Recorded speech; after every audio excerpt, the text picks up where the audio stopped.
It is time for the main entrance. Hello everybody and welcome back to Planet Coaster 2 and to the Rio Disney Resort. Today is the day we've been waiting for quite a while. It is time to make the grand main entrance of our Rio Disney main park, one of the two parks that will feature in this resort. And it's also going to dub as the train station. So 2 in 1 there. We've got a grand entrance, we've got a train station, we've got a whole bunch of stuff to cover, so let's get right through it. First of all, we have been going mental with domes in this park, so this station of course can't be any exception, and that's exactly where we are starting off today's episode, is with the Grand Dome. Now the idea for this is that we slowly transition from the shopping center that we made last episode and the hotel area which we made 2 episodes ago in towards the park. So we are using inspirations from both of these areas to start this transition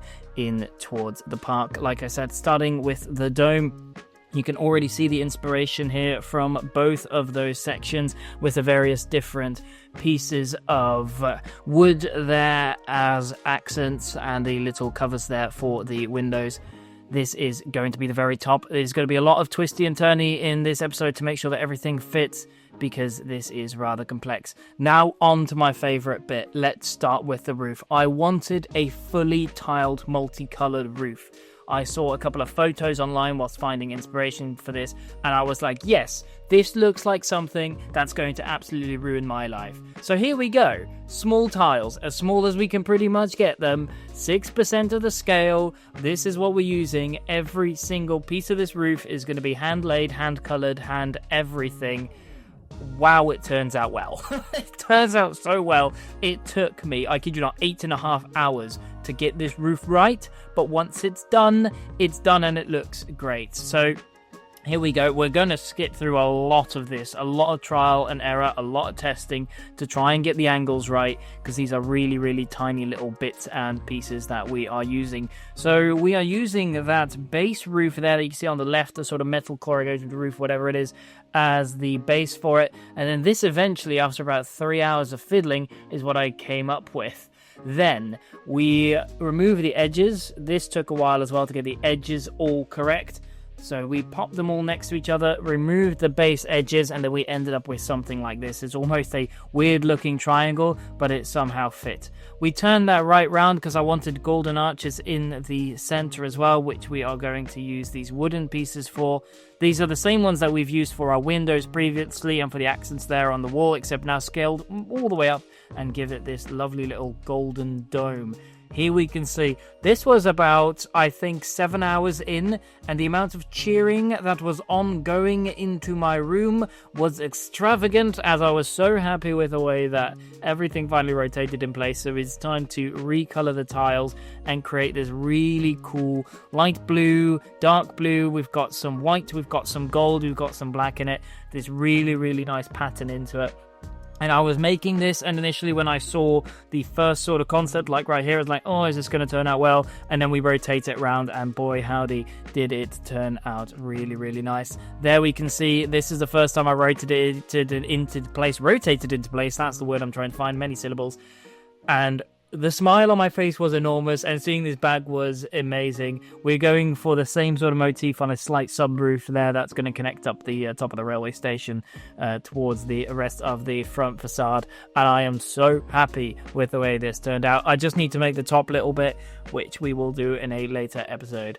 Time for the main station facade then, using inspiration from a couple of colonial style train stations in and around South America, including the Sao Paulo Luz station, or Luz station, not quite sure how to pronounce it, but that's where we get these bell towers from, which we are using as inspiration for that. Loads of arches, loads of gates. It is a train station, but it's also our main entrance, so we need plenty of capacity for loads of people to get through. Time to work on these towers then, using a couple of reference photos, like I said, from the Sao Paulo train station, which turned out really well, and then we give it our own little flair towards the end. Of course, a train station cannot be a train station without a big clock, and after much fiddling to try and find something that fit really nicely around the clock, I found this door, and I can't rescale it really, or do... Oh, actually, no, I can rescale it. I couldn't recolor it. That was what was going on. And it worked out so well in the end. It worked out really, really well.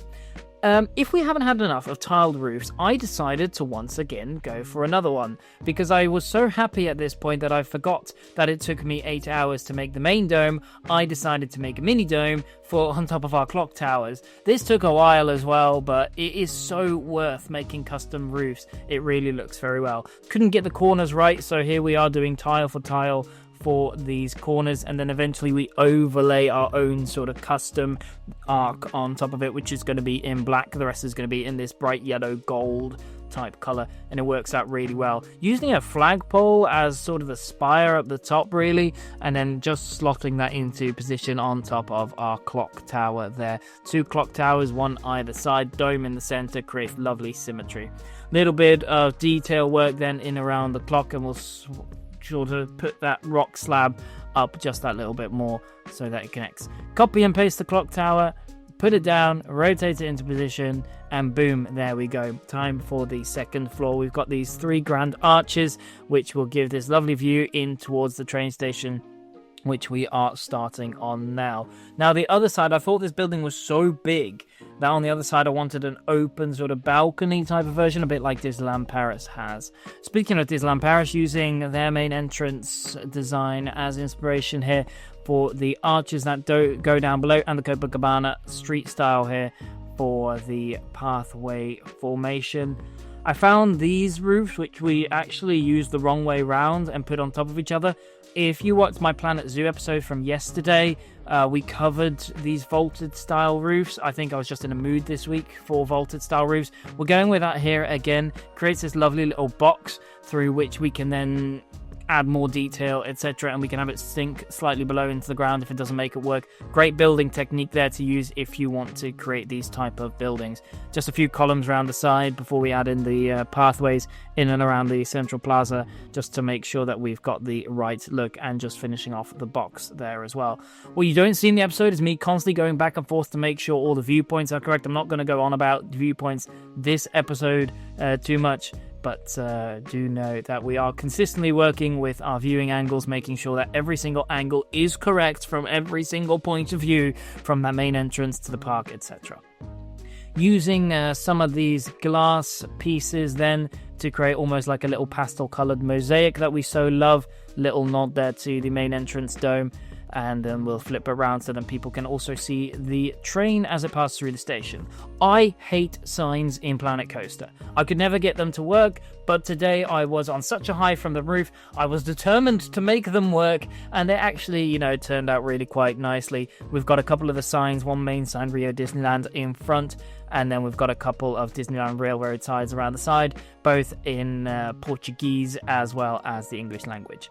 Couple of planters here then to help create the facade at the front, and a couple of balconies in there just for a little bit of depth. Went for these iron roofs and iron poles around the side, looks really well, and just a little bit of stonework there for the arches. Recolored that to a light grey, slightly darker orange, and that turns out really, really nicely. A couple of these tiles then for the train stations can be completely custom. We turned them into a light grey colour because, of course, this is a hot area. We want to make sure people are nice and cool as they're waiting for the trains, and a couple of fences there as well to make sure people don't go to the other side. Bit of foliage then, a couple of flowers, a couple of vines that traverse the side of it just to add a little splash of colour, and some really nicely trimmed hedges there in front of the mosaic, looking really nicely. Finally, finishing off the episode with a little bit of pathway work there for the central plaza. You can see the hidden Mickeys all around, and we're going to work on that in a later episode. That is pretty much all that we've covered today. Let's go have a look at the cinematics.